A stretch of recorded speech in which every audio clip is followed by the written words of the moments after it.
All right, well, good afternoon, everyone. My name is Jasper Bors, and I'm the student president of the Buckley program. I'm excited to welcome all of you to our panel on the future of the American-European alliance. With tensions simmering between Russia, China, and the United States, it's time to think critically about the structure and strategy of American alliances. Europe has long been a close ally of our nation, but what are the limits of that partnership, and what are the drawbacks of an American grand strategy that moves further away from traditional allies? I'd like to introduce our guests this afternoon, but first I want to say a few words about the Buckley program. The William F. Buckley Jr. program is an organization dedicated to promoting intellectual diversity and open political discussion at Yale.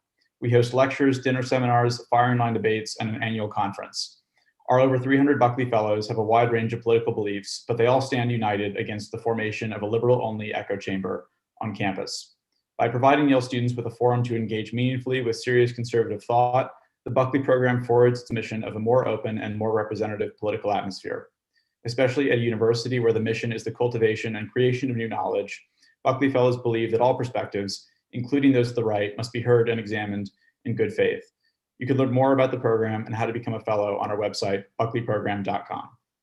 I'd also like to recognize the American Enterprise Institute Executive Council program for their gracious sponsorship of this event. The AEI Executive Council at Yale works to advance campus dialogue about public policy and introduce students and faculty to the scholarship of the American Enterprise Institute. AEI is a Washington-based, nonpartisan research think tank committed to defending human dignity, expanding human potential, and building a freer and safer world through rigorous public policy scholarship. AEI also believes in the importance of a robust competition of ideas and aims to promote civil discourse on campus across the country. Now, onto our guest today.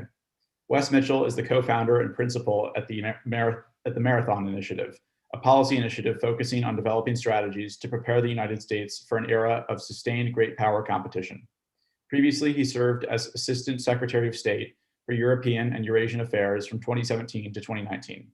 Prior to joining the State Department, Mitchell co-founded and served as President and CEO of the Center for European Policy Analysis.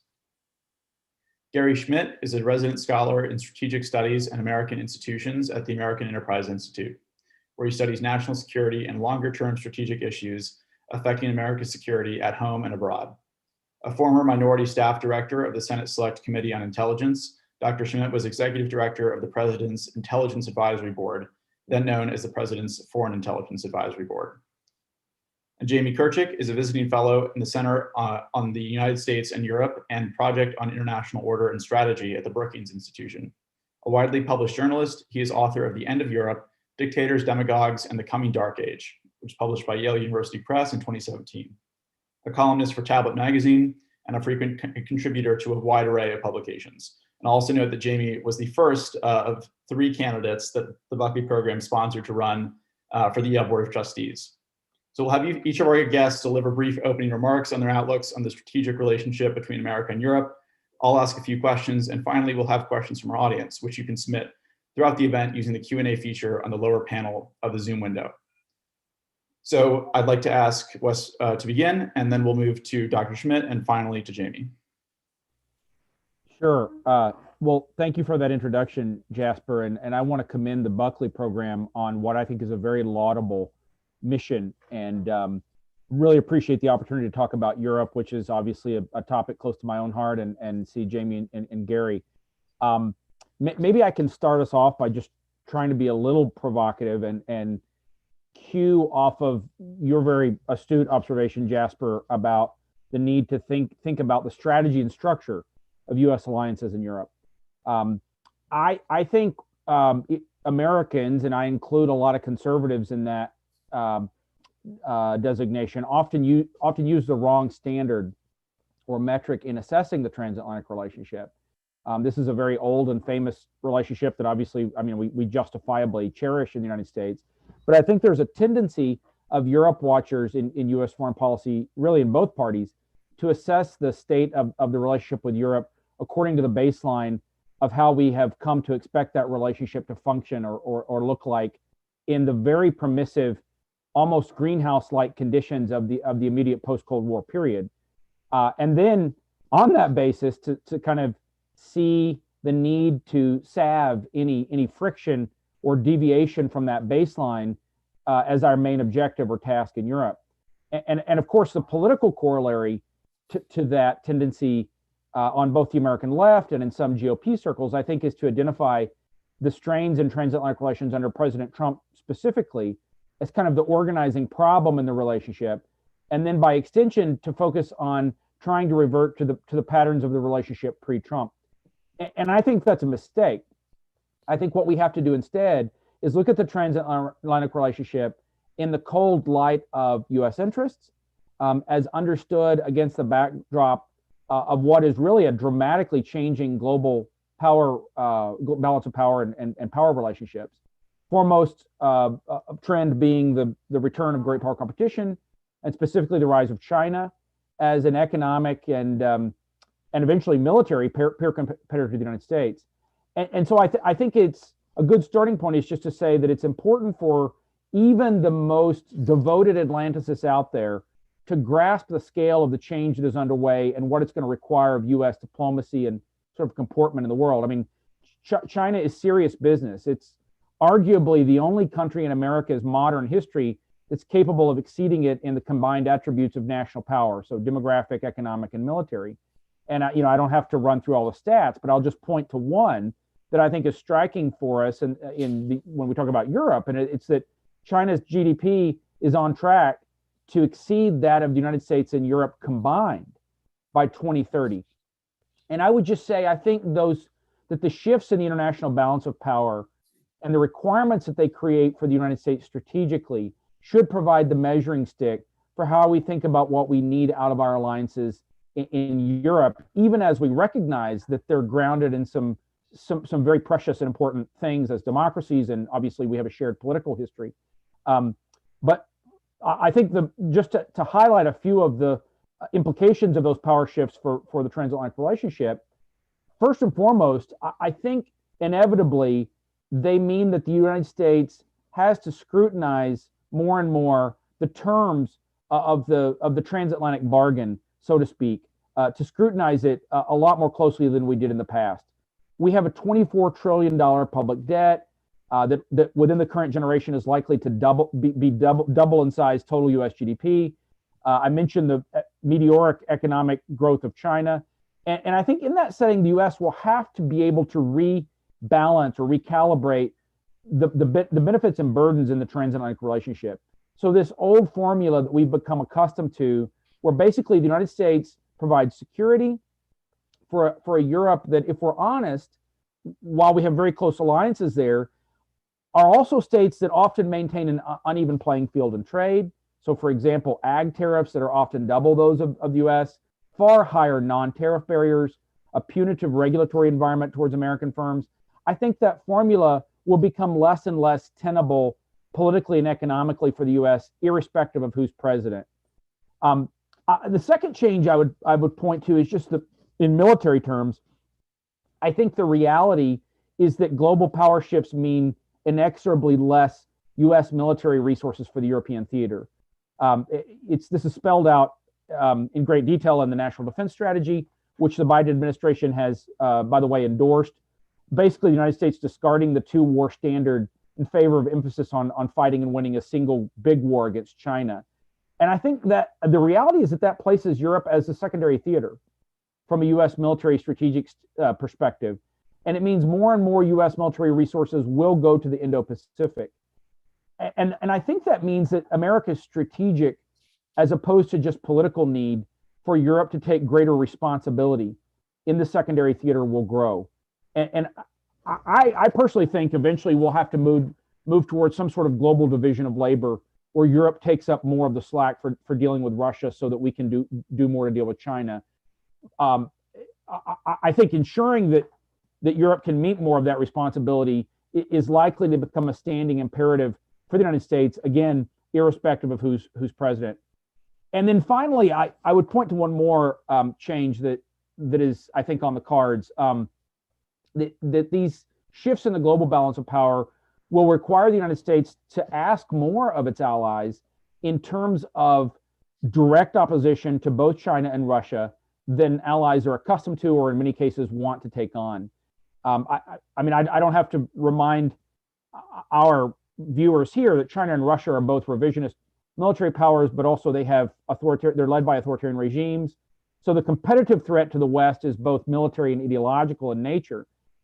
And yet, you see European allies of the United States often engaging in commercial or other forms of activities that disadvantage other European states, that increase Europe's dependency on China and Russia, and disadvantage the United States and the West as a whole in long-term competition with these powers. So I would just say whatever its faults in handling allies, and certainly I think the Trump administration had faults and is due for criticism in certain regards, I think the administration fundamentally understood that the United States needs Europe to align its activities in certain ways with those emerging geopolitical realities. And if you look at the main diplomatic lines of effort that the Trump administration had underway in Europe, so pushing the EU to take a firmer stance on Huawei, or pushing Germany to kill Nord Stream 2, the efforts to get Central European states out of Belt Road Initiative, or to crack down on Russian banks or corruption, et cetera, all of these have the common theme of Europe needing to take geopolitical competition seriously. So in closing, I would just say that I think in this more competitive strategic environment, the goal for U.S. statecraft has to be the consolidation of the West politically and strategically. And that's going to require, we need greater convergence between the U.S. and our allies in a number of fields: economic, military, technological. That will require U.S. diplomacy to be more effective than Trump sometimes was at rallying allies, and to be willing to prioritize our aims in Europe. But I think it will also require Europeans to do certain things that, for a variety of economic and social reasons, they don't want to do, but that are ultimately crucial for our longer term success in that geopolitical competition that I've mentioned. But the key point I would make is that the metric should be the outcomes of U.S. policy in Europe, rather than the optics of sort of restoring habits of consultation and political alignment with a post-Cold War setting that's not going to come back. I'll stop there. Thank you, Dr. Mitchell. Dr. Schmidt. Thanks, Jasper, and like Wes, thank you for hosting this, the Buckley program for hosting this. I'm actually going to sort of reaffirm something Wes, one of his main points, by a little history and a little discussion about defense budgets, and then move on to discussing NATO in particular. In 2011, Defense Secretary Bob Gates put out a defense budget. This is following a couple of years of defense cuts after the Great Recession, 2008. And essentially, Gates said, "This is the bare minimum of what's required to carry out the defense strategy at that point in time." Gates then left, and then early in 2012, the Pentagon, with President Obama's blessing, put out a new defense policy guidance. And the key thing there, as Wes mentioned, is that was determined that the United States really could only handle one major contingent war at a time. So this global posture that we had, the resources and capabilities that we'd told ourselves we wanted for a number of years, we officially said we no longer were going to be capable of providing basically deterrence capabilities at both ends of the Eurasian continent. If you looked at that budget in 2011, that was for FY 2012, and you straight line for inflation out to today's budget, you would actually see we're actually spending less money than in 2011, both in terms of force structure and in terms of money. We're actually less than what we had in 2011. But of course, since 2011, we've had things like the Russian invasion of Ukraine, the annexation of Crimea. We've seen China be even more aggressive.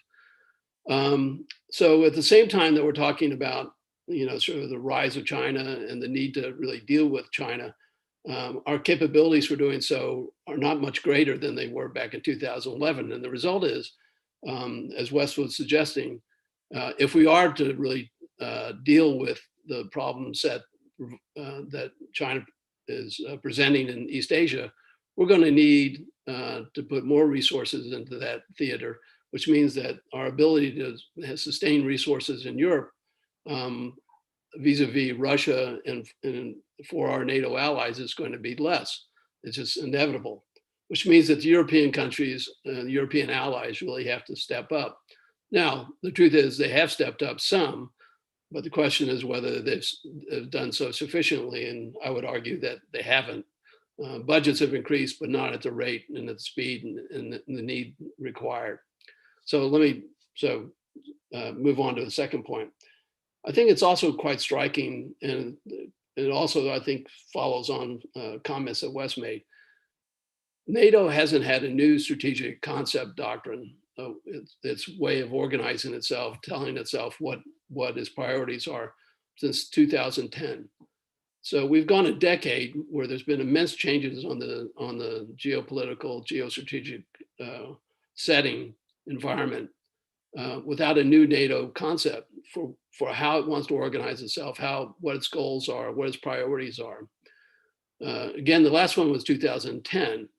And one reason why that hasn't happened is because both in Europe and in Washington, people have been afraid to open up this debate about NATO, its purposes and its priorities.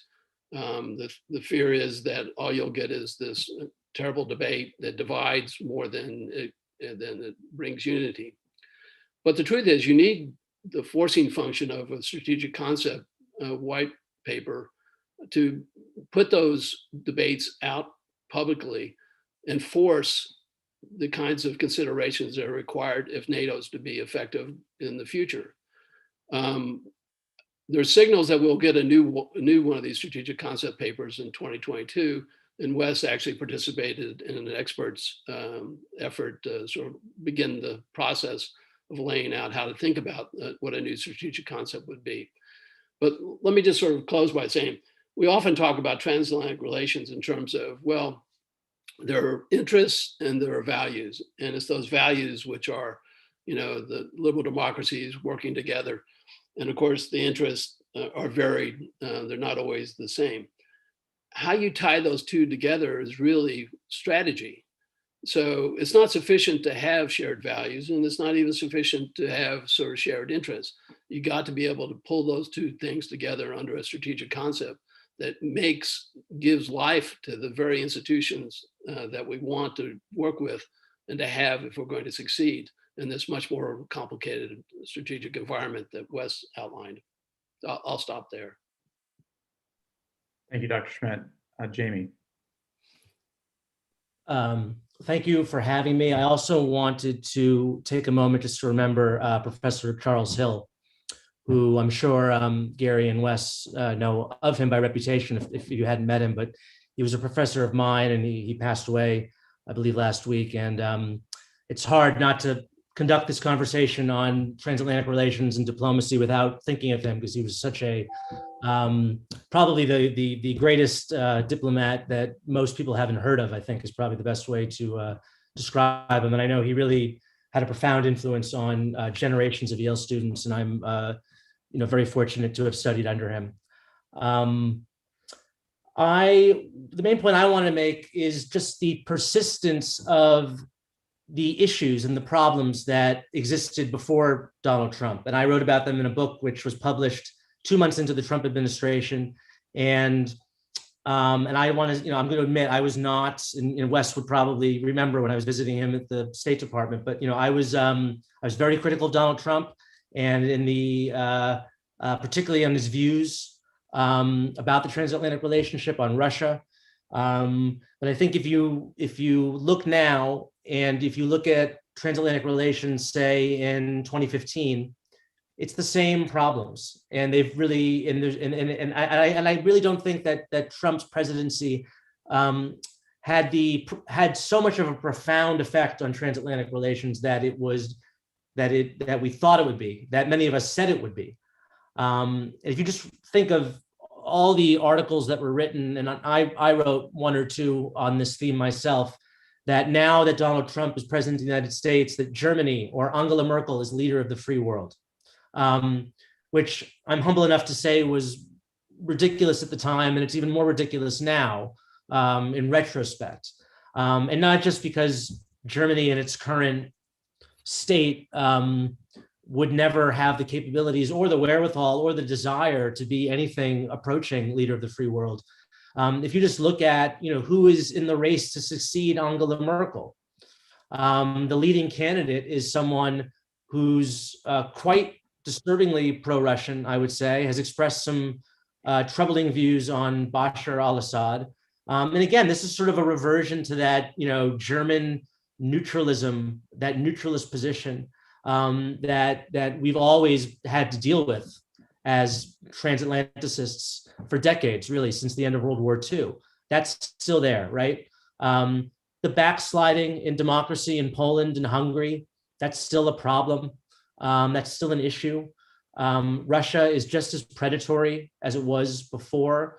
I, in fact, actually think that despite all the rhetoric coming out of Donald Trump's mouth about Russia that was quite disturbing during the campaign and even during his presidency, if you actually look at the policies that were pursued by the Trump administration, they were without question harsher. They were more robust in confronting Russian aggression in all its forms than the Obama administration was. The disagreement over the Nord Stream pipeline has gotten very, I don't think it's been this bad in terms of the relationship between the US and Germany on this. I don't think it's been this bad really ever. I think it's probably the worst it's been in terms of the tension that's now coming to the fore on that pipeline. So I think it's sort of a moment to kind of take a step back and realize there are constants, there are fundamentals in the transatlantic relationship. There are that are both strengths and weaknesses, and they persist regardless of who is in the White House. I mean, the United States is going to have a different, threat perception than many of our European allies when it comes to China. Estonia is going to have a different threat perception of Russia than Portugal will. And these things are constant and they say the same. I want to add to what Wes said about the changing nature of this relationship. Those of us who I think there's a lot of romanticization of the transatlantic relationship because most of the people who write about it and are engaged in it are of that generation when the Cold War was still going on, or in that 90s sort of honeymoon phase when everything was going our way. And in either case, the front line of geopolitical conflict today, it's not in Europe. Maybe it's the South China Sea. I don't know, but it's no longer in Europe. And what that means is that naturally, the United States is no longer going to have the same sort of ties and commitments and attention span when it comes to Europe as it did in the 80s or in the 90s, when we were very committed to seeing the peaceful transition of the Soviet Union or the former Warsaw Pact states into democracies and members of NATO. Europe is considered more stable. It is more stable than it was before, and it's no longer the priority that it was. Also, if you look at the changing demographic nature of the United States, the percentage of people who can trace their lineage back to Europe is declining. And as we have more Asian Americans, more Hispanic Americans, I think it's only natural that the sort of vistas of American foreign policy are going to change. And that's just natural. I think I'll actually stop on that point. Thank you. I would like to open my round of questions with a general proposition that we wouldn't be having this conversation were it not for some of the challenges that Trump brought to traditional assumptions about U.S. foreign policy. And I'd like to know from you, all of you who, that you all live, write, work in DC, to what extent is the effect that he's had on the debate about the American-European alliance here to stay? And how much of this is sort of lingering how much of this revisionism is kind of lingering in the US policymaking community? Well, I'll take a crack at it. Jasper, I think it's a good question. I mean, I would say that there will be no return politically or strategically to the way that the United States operated in the period before Trump, as far as I can see. I think the Biden administration is tempted in that direction. But the reality is, precisely because of the rise of China, this military theater crunch that Gary articulated, we simply can't continue with business as usual. And I think the Biden administration in some ways has painted itself into a box because it campaigned so aggressively on the foreign policy rhetoric of a sort of, balming restoration of alliances in Europe, almost sort of like undoing Trump in this overtly restorationist language with very high rhetoric and community of democracies, et cetera, et cetera. And I mean, I think having campaigned on that language, it now finds itself in a bind where it goes to Europe, and whether it's on Nord Stream 2 vis-a-vis Germany, or it's Huawei with various European countries, or needing to address imbalances in the transatlantic trade relationship, it finds itself needing to ask allies to do things that they don't want to do. And I think Jamie made the key point, which is that, Trump harangued allies and in many cases got nowhere, although on defense spending and certain goals vis-a-vis China technologically, I think gained a lot of ground. But, Obama used charm and was the most beloved politician in recent German political history. And, on things like Nord Stream 2 or getting Germany to spend more on defense, it's not clear that he did much better than Trump. So I think what will change over time is the recognition in the United States that doing things the way that we have in the past won't get us anywhere strategically. The military crunch will tighten. And I think the American public increasingly wants to see a different approach to the world than, I think wants to see a more equitable economic relationship. I would just point out that all three US presidents since George W. Bush have campaigned on some version of a reinvestment in the United States. So for Obama, it was nation building at home. For Trump, it was America first. And for Biden, it's build back better. So I think that also says a lot about the political tolerances of the U.S. public as they look at foreign policy. Yeah, let me just add a couple of points. The first one is, yes, it is true that Obama was very popular in Germany.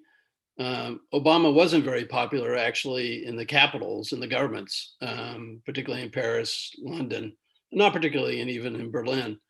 And one reason for that is because this sort of generational change about how to think about transatlantic relations. Actually, Obama was the first president who really didn't come from that era, and it showed in his relations with the European leaders.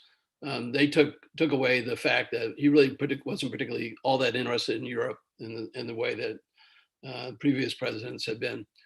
Having said that, I just want to sort of moderate a bit.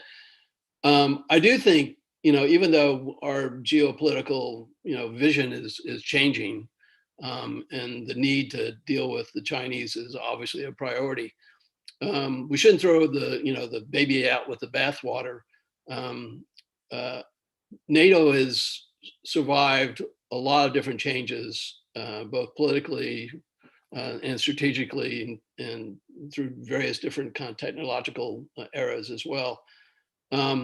So even if it's not going to have the same priority as it once did, I still think it's worth the effort that the Biden administration will be putting in to try to make the best of of this organization, because the truth is we still have to deal with the Russians. We still want Europe to be Pacific and stable.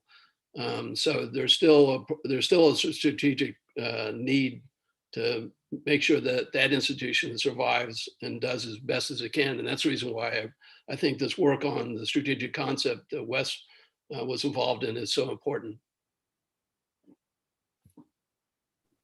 I think I want to echo on the NATO point. I think what Trump did was he basically said something in the way that, there's like family secrets that no one discusses. On the defense spending, he sort of just, it's like that drunk uncle who walks into the room and just says the very uncomfortable secret that everyone knows. And he kind of, everyone knew that the United States was frustrated with European defense spending levels, but no one really, certainly not a president. I mean, Bob Gates had said something, I think it may be a Munich Security Conference once, but you never had a president really say, not only are the Europeans not spending enough, he would occasionally make, at least during the campaign, he would make our adherence to the Article 5, which is the Common Defense Clause, contingent upon certain countries paying. And that was a pretty alarming thing rhetorically. But even if you sort of ignore the rhetorical aspect to it, I think he changed the way that American presidents will talk about that issue. And there will now be less inhibition in being perhaps more bold and perhaps more less willing to kind of put up with the excuses that European countries have made for many years about why they are not fulfilling their obligations under their agreement to being members of this alliance. I think he changed that. I also think he's changed, or he's led about a potential, I wouldn't say maybe realignment, it could be a realignment within the Republican Party, within the conservative movement towards foreign policy. And I think there's a real struggle going on now between the more sort of internationalist, you could say George W. Bush era, George Shultz, Charles Hill perhaps, wing of the party, and this other wing, the America First wing. And they don't really have much of the policy infrastructure, the intellectual infrastructure, the think tanks, the journals. They are building them. And I'm noticing just now, there is more. I think after the Iraq War and after the Bush administration, there was sort of this, artificially imposed kind of silence when it came to foreign policy in the GOP. People weren't really willing to criticize the Bush administration or the Iraq War, or they weren't really willing to question many of the assumptions that had sort of guided mainstream Republican foreign policy thinking. And now I think there's a real contestation within the right, not so much on the left. I think that's one of the few issues actually where I think the left is, there isn't much debate. There's big debates on the left over lots of other issues. But on this one, I think because they had Trump as kind of the ogre for the past 4 years, they were able to sort of act like, very strong transatlanticists, internationalists, kind of papering over a lot of the isolationism during the Obama years. But I do think there's a real debate going on now on the right in terms of foreign policy. So I'd like to follow up the question with a bit of an observation, and that is of Europe itself, and that is that Europe and the EU have become far more regional in recent years than they have been integrated more. And this is certainly a fork in the road from the EU's original project of increasing European integration. And I'd like to, and Trump certainly did court this regionalization trend, going to the 3 Cs initiative, amplifying some of the concerns of the Visegrad group. But I'd ask all of you whether you think regionalization is going to allow the US to confront some of these external threats better than it would be able to cooperating with a more integrated Europe. Well, I think it's an interesting question. The first thing I would note is that the main political impulse that has come out of Brexit, I think, for EU officials and for Brussels, is to deepen integration and to take on more of the attributes of a unified power center. And I think that logic will continue to apply in coming years as European Union thinks about what it wants to grow up. So what it wants to be when it grows up. So, which is to say, I'm not sure that I wouldn't say the European Union aspires to greater regionalization, but I would agree with you that you certainly see those patterns inside Europe. And one of the dynamics I think to watch is with Brexit's with the UK's departure from the European Union, there will be a budget gap, and I think the net contributors to the common budget in coming years, Germany, the Netherlands, and a handful of other Northern European countries, the burden on taxpayers in those net contributing countries will increase. And I think that will be a major driver of greater fault lines or political tensions within the project than we realize so far. and I think the overlay there is, of course, that in the peripheral regions of Europe where the European Union concentrates most of its structural funds, the Chinese are very active with Belt Road Initiative, for example, and I think have been successful in corrupting some EU member states to almost cultivate them as Trojan horses of the European Union. So there are regional patterns, but I think it's also a case of the European Union as a kind of half-developed confection being very susceptible to Russian and Chinese, this more competitive environment that I've described does create greater kind of cross currents, and the ability of China in particular to bring greater weight to bear vis-a-vis individual European states that's a very significant power differential between China and individual EU states, I think is significant.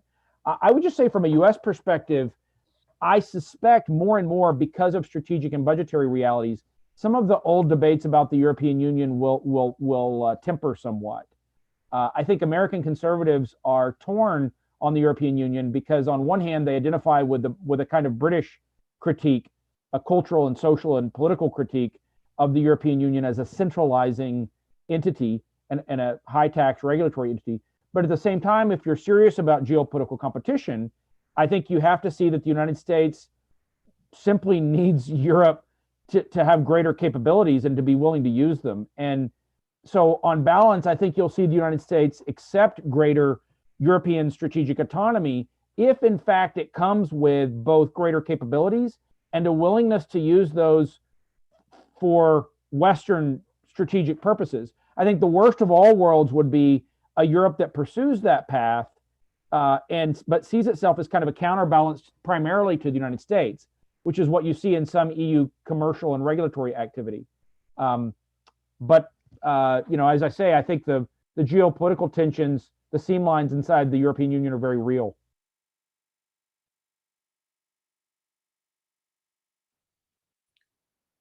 Yeah, I mean, I guess I'll just add, the pandemic has been both a generator of more integration in the sense of, if you look at sort of what the fiscal stimulus packages that the EU's put together, I mean, it's much more of a EU budget monetary policy than anybody ever dreamed of. At the same time, the pandemic has resulted in the absence of ability to sort of get people vaccinated has shown the weakness of the European integrated approach to handling this crisis. As somebody told me the other day, a bureaucrat in Brussels has no particular urgency about making sure that somebody in Italy gets vaccinated, whereas an Italian politician does. So handing over the vaccination program to Brussels was almost a guarantee that you were bound to be ineffective or slow in getting the vaccination both bought and distributed.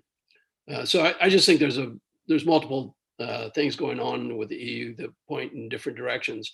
And to the degree that you actually have more EU integration, you'll have more complaints about the integration, which will contribute to the regionalization as well.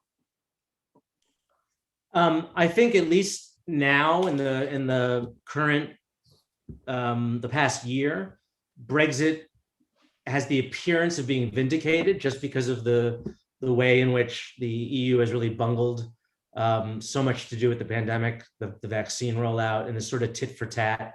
There's sort of very punitive, vindictive almost behavior towards the British.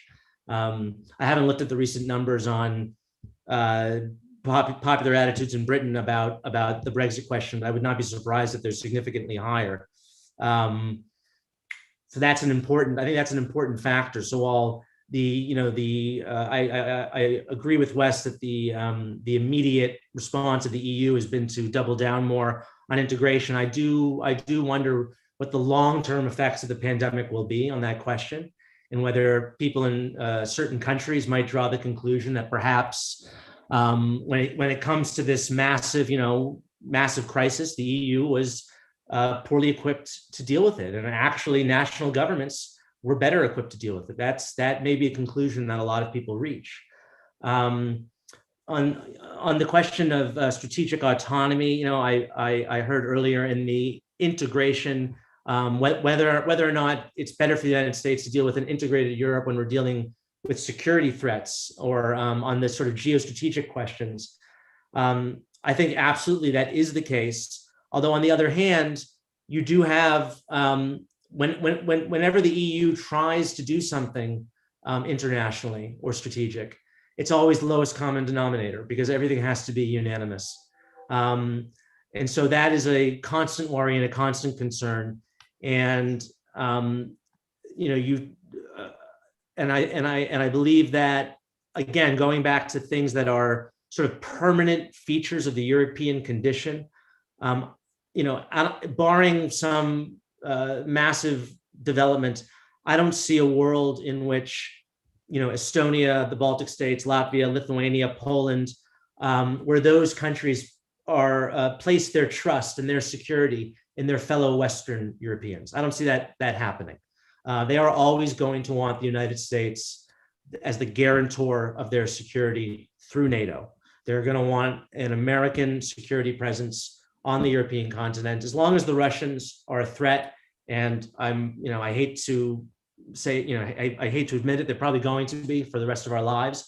As long as that is a feature of international politics and security, you're never going to have European strategic autonomy. I just don't see it. I don't see a situation in which Poland and the Baltic states and other countries in that part of the world agree to some sort of EU army that takes the place of, or not necessarily replaces, but maybe competes with NATO.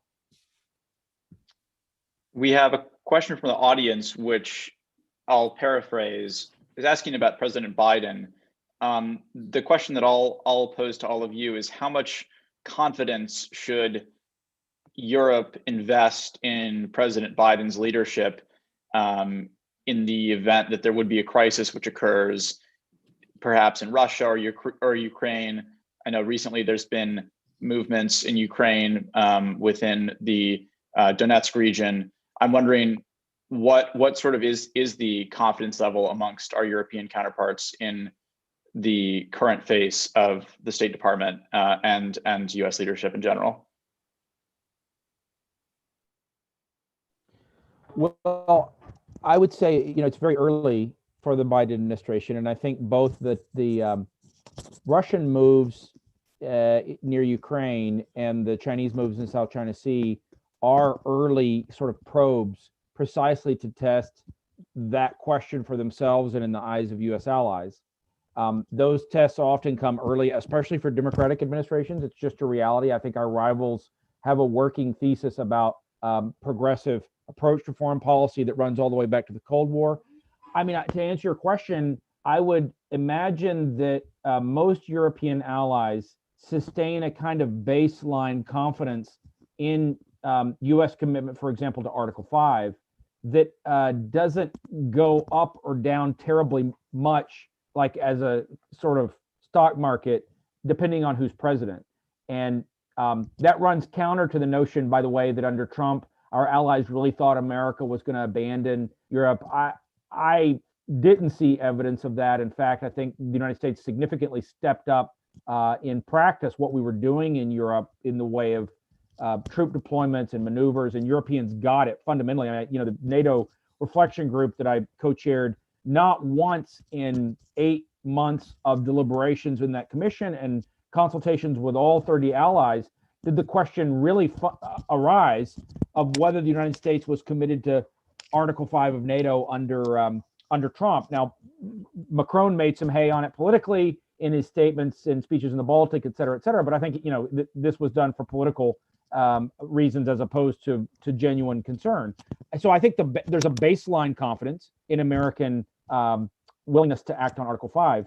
I think the question that some allies have more and more is how the United States would handle a major military crisis at both ends of Eurasia simultaneously.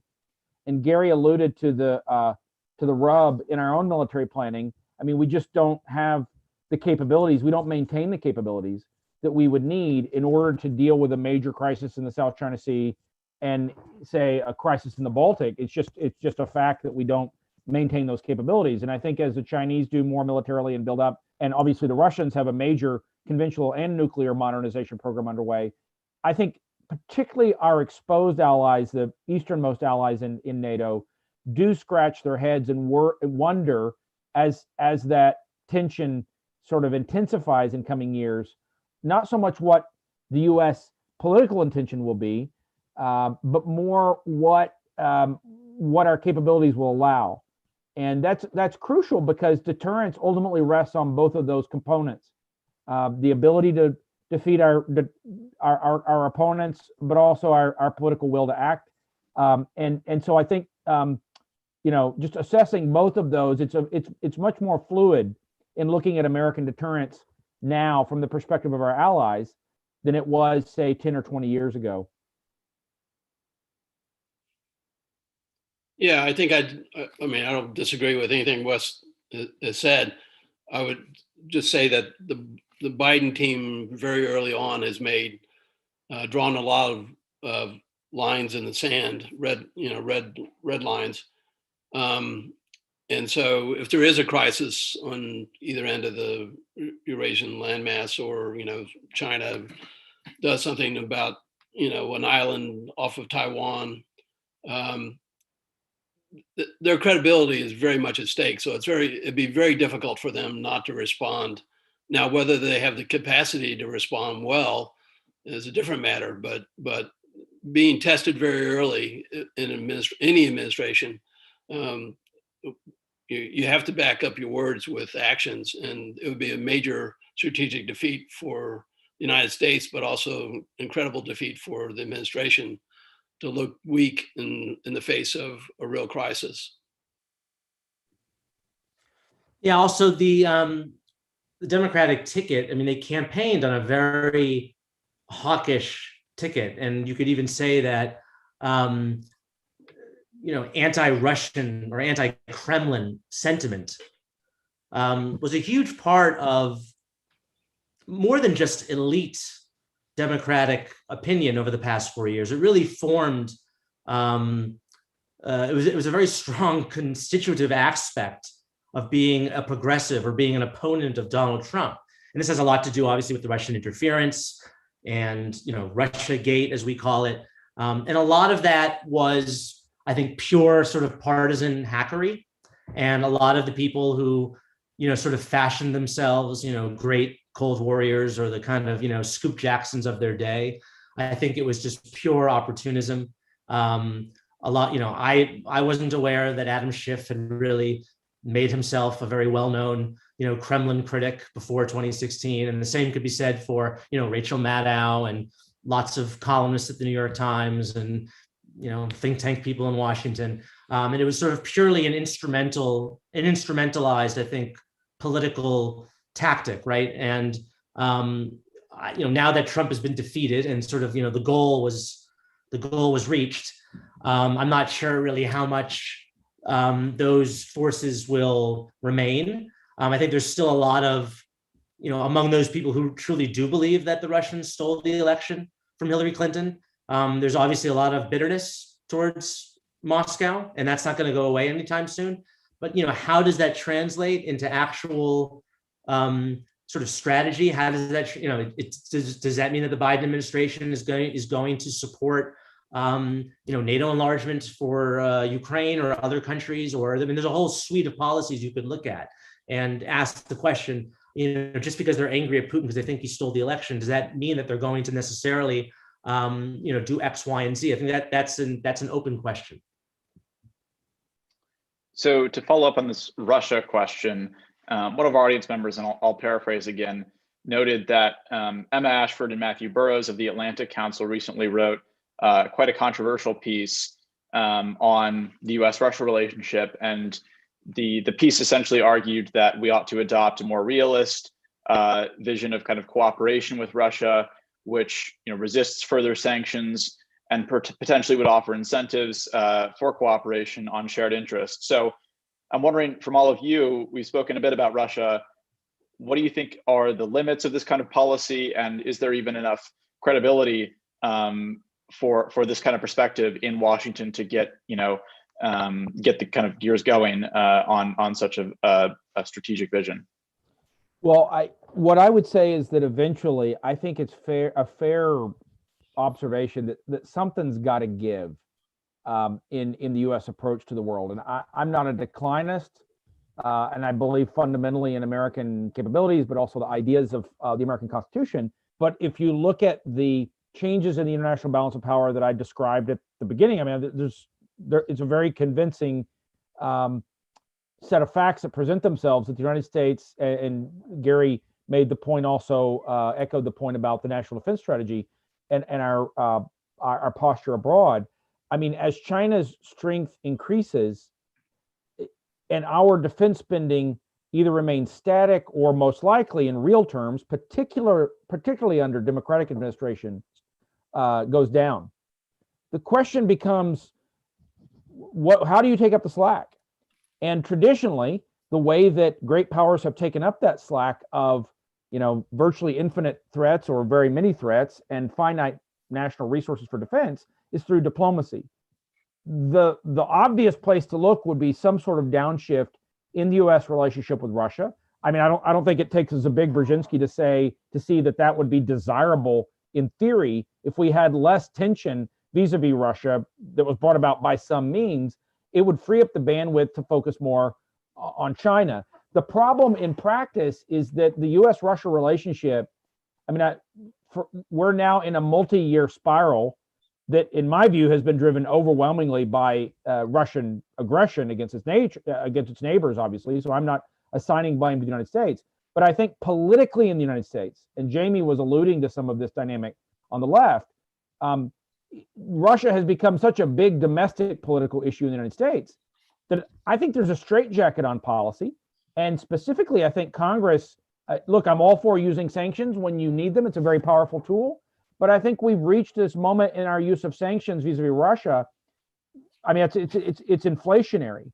The number of sanctions that we have in place against entities and individuals in Russia, I think increasingly even the Russian government sees that those sanctions actually, in many instances, hurt our allies or partners more than they hurt Russia or China.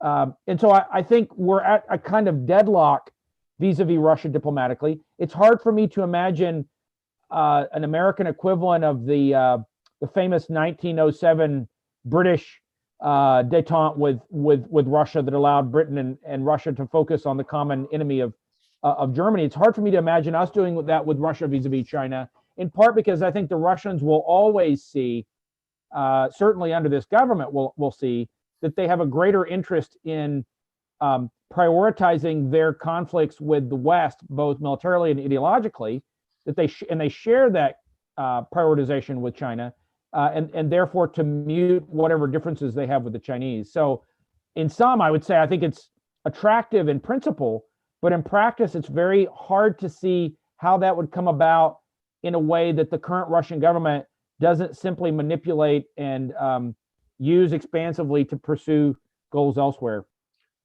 Yeah, let me just jump in really quickly. The problem is the cost of what you have to give up, right, to get a new relationship with the Russians. You have to give up something.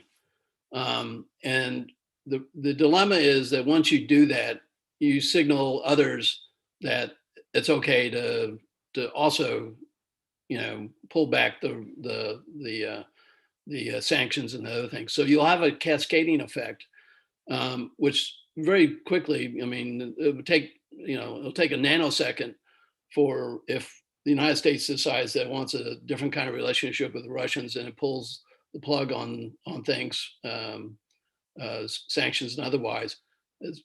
Berlin and Paris will be there in a nanosecond. Italy will be there in a nanosecond.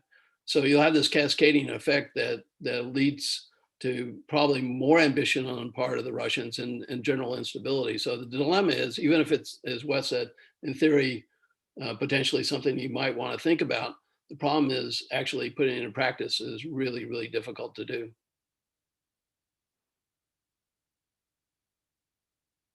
Yeah, look,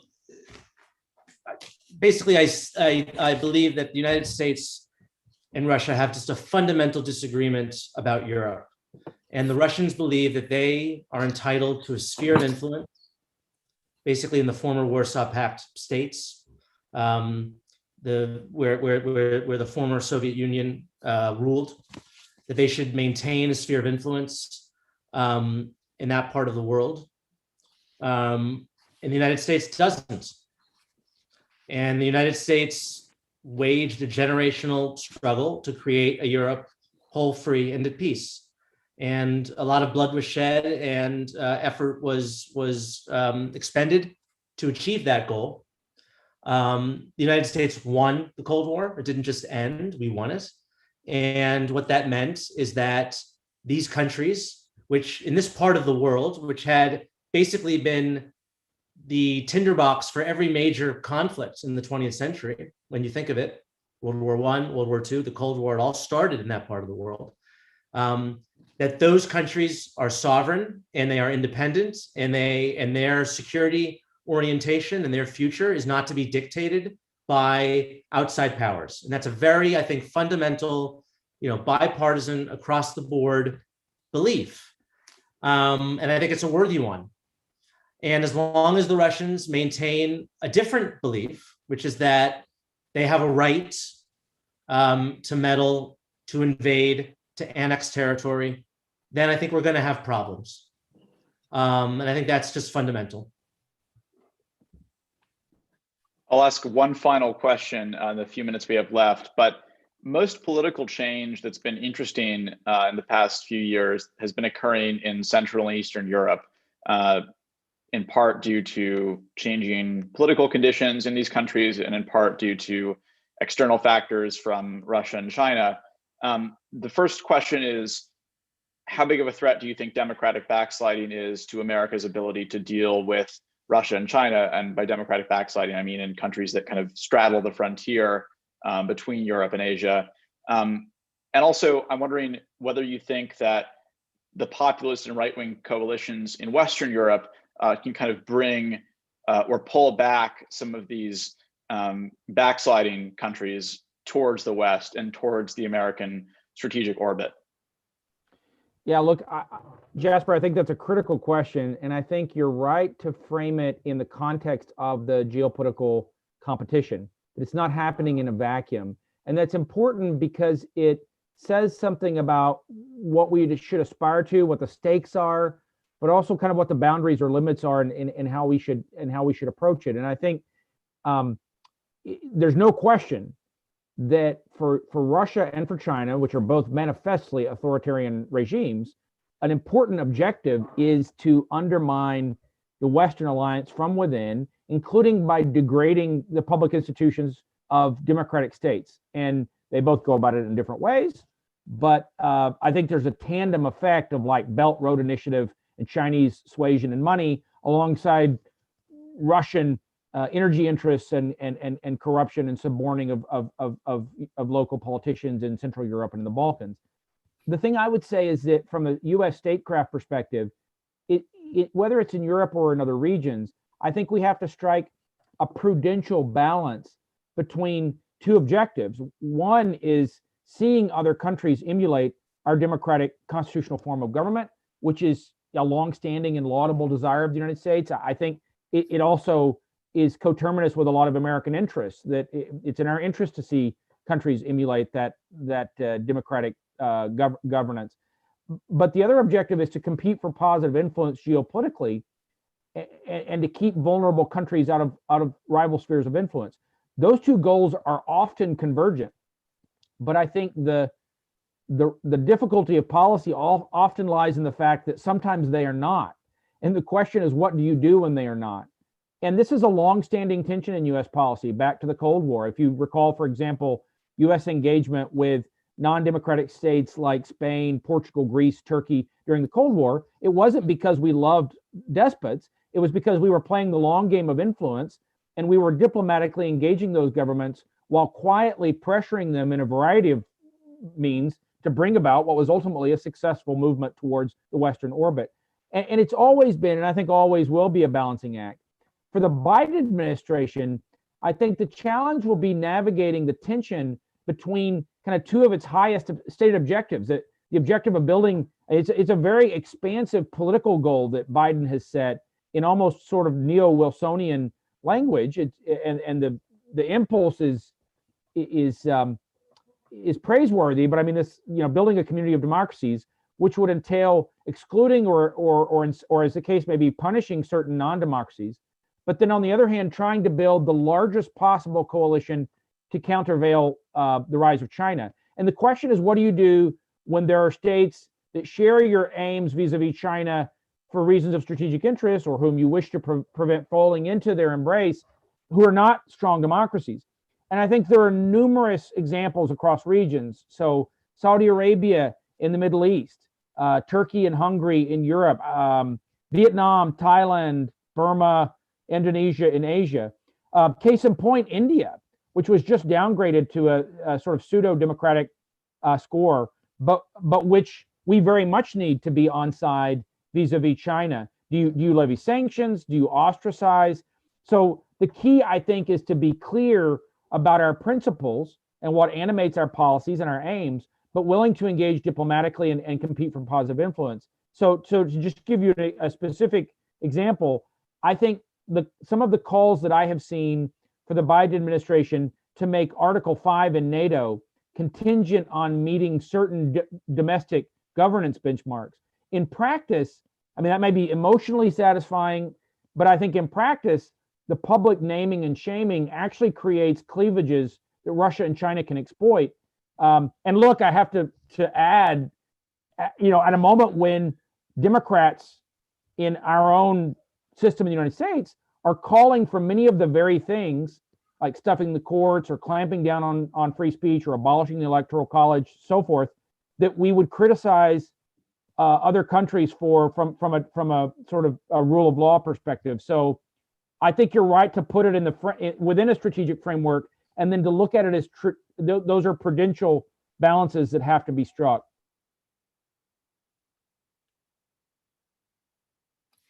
I guess I would reiterate, look, all principles have to be applied prudentially. So it's always a question of circumstance and how you apply the principles.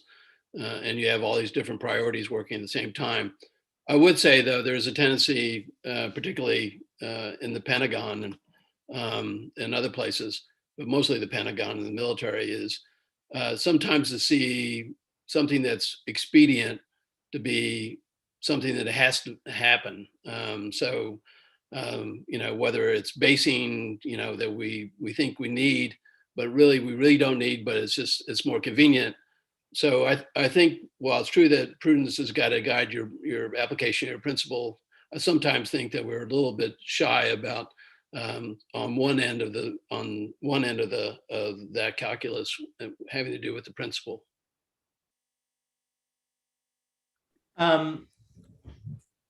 I largely agree with what Wes and Gary said. I do want to complicate just a little bit the Cold War analogy of how to deal with undemocratic allies. I think there's a difference now, which is that we tolerated those countries, as Wes said, Spain, Francoist Spain, Portugal under Salazar, whatnot, Greece under the colonels, because they were anti-communist, and they were resolutely anti-communist. They were the most anti-communist. There was never a fear that those countries were going to go communist, at least under those leaderships.